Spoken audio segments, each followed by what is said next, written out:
এটা ছাত্র জনতার আন্দোলন ছিল। এই আন্দোলনে আমাদের সম্পূর্ণ সমর্থন ছিল। আল্লাহ এই ঘরে ব্যস্ত নসিব করুক।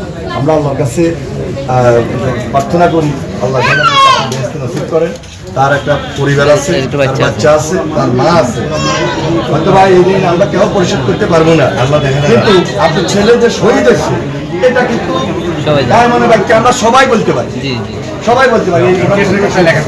আমরা সবসময় আপনাদের পাশে আছি, এই পরিবারের পাশে আছি। যতদিন আল্লাহ আমাদেরকে হায়াত দিচ্ছে আপনারা আমাদের জন্য দোয়া করবেন, আমরা আপনাদের জন্য দোয়া করি। আপনার ছেলেটা যেন ব্যস্ত নসিব হয় সেই জন্য প্রার্থনা করতেছি।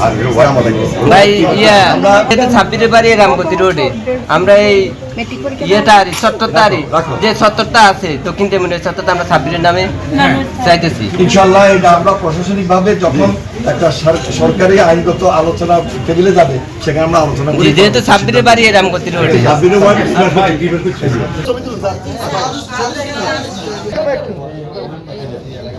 আমরা এটা দিতেছি। আমরা একটু ওইদিকে ঘুরে থাকেন, ওইদিকে একটু ঘুরে থাকেন,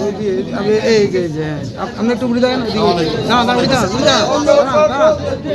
ছাত্র জনতার এই আন্দোলনে যারা শহীদ হয়েছেন আমরা তাদের আত্মার মাগফিরাত কামনা করছি। তাদের পরিবারের সঙ্গে দেখা করার জন্য আমরা নিজেরা সবাই উপস্থিত হয়েছি। বাংলাদেশ সরকারের chief adviser doctor Muhammad Yunus তিনি অত্যন্ত সম্মানিত ব্যক্তি। তিনি দেশবাসীর সামনে কথা বলেছেন, তিনি সকল হত্যাকাণ্ডের বিচার করবেন। আমরা সকলকে এই মুহূর্তে ধৈর্য ধারণ করার জন্য অনুরোধ করছি। এই সরকারকে সহযোগিতা করাই আমাদের কাজ। সেই জন্য আমরা পাড়া মহল্লা সব জায়গায় সবার প্রতি উদাত্ত আহ্বান জানাচ্ছি। এই সরকারকে সহযোগিতা করার মধ্য দিয়ে একটা সবাই মিলে একটা নতুন বাংলাদেশ আমরা গড়তে চাই। ধন্যবাদ সবাইকে।